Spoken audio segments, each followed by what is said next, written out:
What does a healthy culture allow an organization to do that an unhealthy culture cannot? We'll open this question to the whole panel. I'm going to jump in here because this is something I talk a lot about, and it's, first of all, it's never been more important than it is today. In fact, I would argue that today there is kind of a new bilateral agreement between employee and employer that's never existed before. Before, it was really employer dominated. Today, there are expectations that an employee has that employers really, if they want best of breed talent, they're going to have to deliver on some of those expectations. And those expectations, some of them are traditional in that people still want to work for a strong brand, but it's grown to a strong brand that does good things, right? That has a healthy reputation.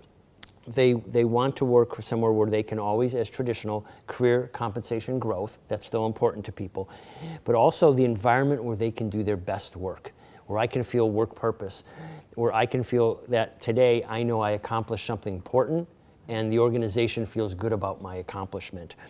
The other two things that I think that are in this kind of bilateral agreement, if you will now, I need to be more not recognized as much as appreciated, and there's a fundamental difference. We can get awards and things like that, but to generally work with other people who appreciate what I bring to the table each day is important to people. No different than being in any kind of other team that you belong to or something like that. And then the last that is really prevalent today is a sense of well-being, and that goes beyond just work-life balance. Is it truly, in the purest sense of the word, healthy? Is it healthy to be here? Am I working at a healthy capacity and things of that nature? So I think there's this new agreement, but I think if I look at it from even an organization being somewhat selfish about it, if you have a healthy culture, your ability to build that, you're building relationship equity with people, right? We're building an equitable relationship says the first time something goes wrong, employees aren't throwing their hands up and blaming people, right? Instead, they're focused on solving things, right? They become solutioneers, right? Instead of complainers. And from there, when you get to that point, that means you've got trust in the organization. And that trust is the currency of culture at the end of the day. If you have trust, you can take people places they never dreamed of going, right? And you start to get the discretionary effort that when no one's looking, I'm still going above and beyond because I just know it's the right thing to do. And then that cascades, right? And I've used that term a lot. That's when you're getting really high performance. You're getting next level outcomes you never thought you could possibly obtain before, which breeds everybody else in the organization wanting to pitch in, right? Because everyone likes to be on the successful, the winning team, right? It gives you that competitive advantage. And at the end of the day, it makes your business a sustainable business, right? It's healthy for you for the long haul. It's not getting you through the quarter. It's not getting you through that fiscal year. It's really allows the company to transform itself to be prepared for future, right? Again, sustainability. So to me, really looking at your culture, when we talk about what culture is and what kind of culture we want, we really do need to find what is a healthy culture for us specifically and be very, very, again, that word, intentional about that. I would add on, so, a healthy culture will allow a couple things to happen. And first, I would hit it from a business perspective, right? So we've worked in Fortune 500 companies. I've worked with small entrepreneurial startups. I am really passionate about entrepreneurs and small companies because I know how much it takes, like how much they put into their business. And of course, nobody goes into business to fail. They want to succeed. So to answer the question of what does a healthy culture allow you to do, it allows that business to succeed. It allows it to be successful, to grow, to have more jobs, to support more families. I mean, there's such a good business case for it that often gets overlooked or put on, oh, that's the soft side, that's the HR side, and it couldn't be farther from the truth, especially in today's world. Like, it is as important as the building that you're in, as the technology that you're, to your success as a business owner. So that's one side of the table. But then, and again, it's kind of like a chicken and egg thing, is that when you have healthy employees, this is why I'm so passionate about culture, is my why for really investing quite a few years of my life to this point in building healthy cultures is that it really helps to improve the quality of people's lives, help them to reach their full potential.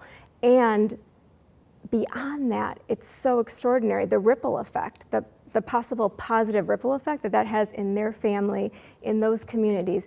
And the reverse is also true, which is what drives me even when it's hard, right? Is that a company culture that is toxic or that isn't intentional, that isn't creating a healthy workspace, can really make people's lives miserable. But if we go one step further, because you talk about people reaching their full potential, but when you have an organization, whether you have 100 employees or 1,000 employees, when they're operating at their full potential, that means the organization has the ability to operate at its full potential. Absolutely. So to your point, there is a business case for this. It wouldn't be the only reason to do it, but there's clearly a business case to having a healthy culture. Right. If you come into work today and everybody around you is really happy and they're getting along and they're working hard, they're going to be more productive. They're going to enjoy it more, which is fantastic, but they're going to be more productive. They're going to have a better impression on your clients and on your customers.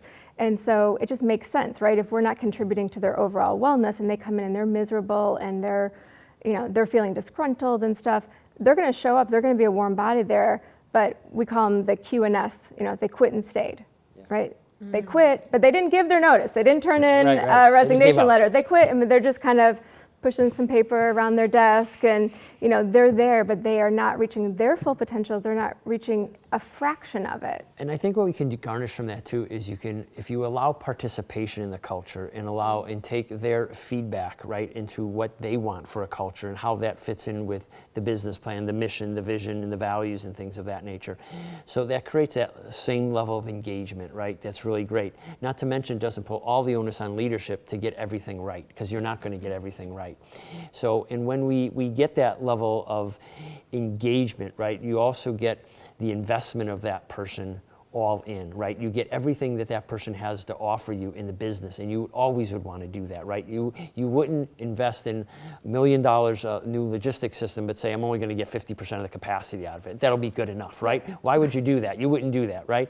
So similarly, why wouldn't you want to get everything you could out of that individual? And by the way, the individual will appreciate it too, because the sense of fulfillment will be there for sure. Mm-hmm.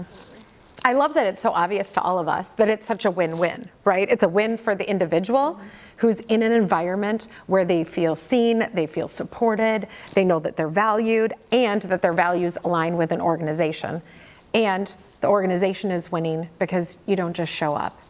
You're not just showing up at those organizations. You're there because you understand the value you bring and you want to move that organization to next level outcomes that they won't get anywhere else. It truly is a win-win.